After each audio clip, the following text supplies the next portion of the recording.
All right, we're back here on SportsLine. Phone lines open tonight. 737-7767 is the number. Talked a little bit about SEC Media Days.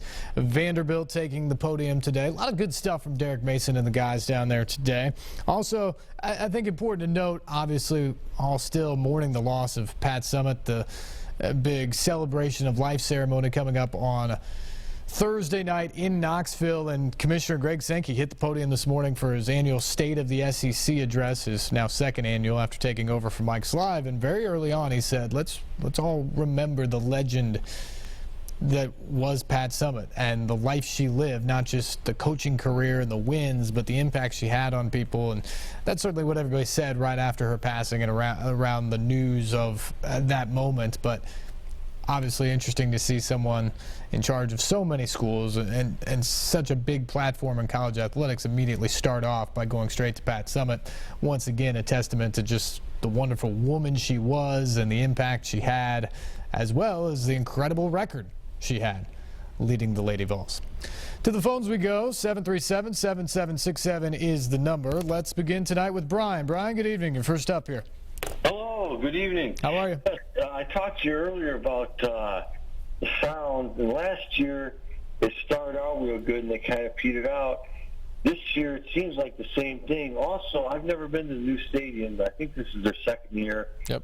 I've been in the Nashville area about 12 years or so now. I used to be more in the city, and I went to the old one twice, and 2 different times, the old Rear Stadium, I guess. Yep. And how far away is the new one from the old one? And what's parking lot? Is the area safe at night? And number 2, do they have day games? Because I can schedule a lot of my own schedule, and it wouldn't even have to be on the weekends. I'm wondering, what that's like. Yeah, they do day games. Burning hot dogs. Yeah, Brian, they do day games every Wednesday, I believe, throughout the season. Now, Wednesday is oftentimes a day off as well, so it's about 50-50 whether it's an off day or whether it's a day game if they're at home. But they do Wednesday day games about noon, and then they may be to the part they've sort of switched over in the summer to playing more Sunday night games. So I don't know if there's any Sunday afternoon games left on the schedule, but a lot of times they'll have Sunday afternoon games on the schedule as well, at least early on in the year before it gets so hot. Right, and they're trying to affect the gate. But yes, the neighborhood is incredibly safe. It is just south of Germantown, just north of downtown in that sort of legislative plaza in Centennial Park or Bicentennial Park area. It's right downtown. It's a great place. Parking, I think, was a little bit of an issue last year. I've heard better things this year. I think that there's a parking deck that went up that I think helps out some of that. And so I think some of that has been remedied for fans. I've only been over there in a media capacity, so I haven't had to quite deal with that this year to have a good answer. But I think parking has been much better this year. There's several restaurants that are fairly close by if you want to make a night of it. It's a great ballpark. It is significantly better than what you remember from Greer Stadium. It is just a really nice place to spend a night. A lot of fun, extra things. They just opened a miniature golf course in right field about a week ago, or a couple weeks ago, and they've got cool food places and a lot of great sight lines. You've got the skyline of the city in the backdrop. It's just a really fun place to spend a night and watch some baseball. Okay. So, Brian, we appreciate the call tonight. Let's move on to Tiffany. Tiffany, good evening. Hey, Steve. I just wanted to talk about Tim Duncan retiring. Sure. Tim Duncan was an awesome player. And what I liked about him is that he was a team player. He stuck with the Spurs through good and bad. And with the younger players, it's just all about team hopping, trying to see, how quick they can get a championship. And it starts with recruiting, because they start recruiting these kids in high school. Remember how LeBron was giving interviews with Sports Illustrated and ESPN when he was still in high school.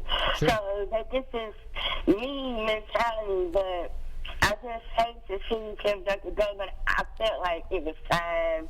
And, I hope that the Spurs can, draft good or maybe Westbrook, maybe he may be available next year. So I'm hoping if he do want to look at other teams, he'll go to the Spurs. But anyway, Tim Duncan was a great. Thank you. Yeah, Tiffany, we appreciate the call as always. He certainly is going to go down as one of the great players in NBA history. Again, in my opinion, he's the best power forward that we've seen in the NBA. So Tim Duncan obviously leaves a great legacy. The fact that he did it all in San Antonio, built such a legacy there with that team, I think they're set up for success moving forward. Still some pieces there. Obviously, Popovich around to call the shots. They've got some cap room to go after free agents, maybe like a Russell Westbrook next year. So Tim Duncan's legacy certainly going to live on after his career. And you're right, at 40 years of age, after 19 seasons, he had some knee issues this year that I don't think they completely let on how serious they were at times. And obviously he was very limited, we saw in the playoffs. I just think it was time.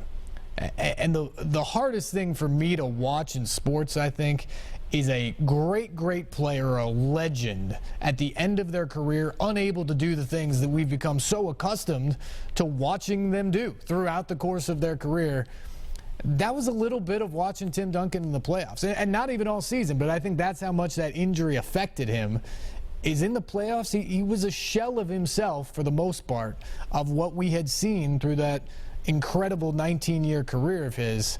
That's not how he should be remembered. He should be remembered for the 5 rings and the MVP performances and carrying a team on his back and doing it the right way. And I think, especially as time moves on, that's how he will be remembered.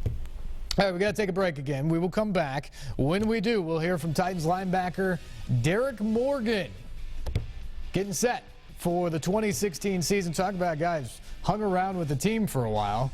Derek Morgan back for year 7. Hoping this is the year for the Titans. We'll hear from him coming up next.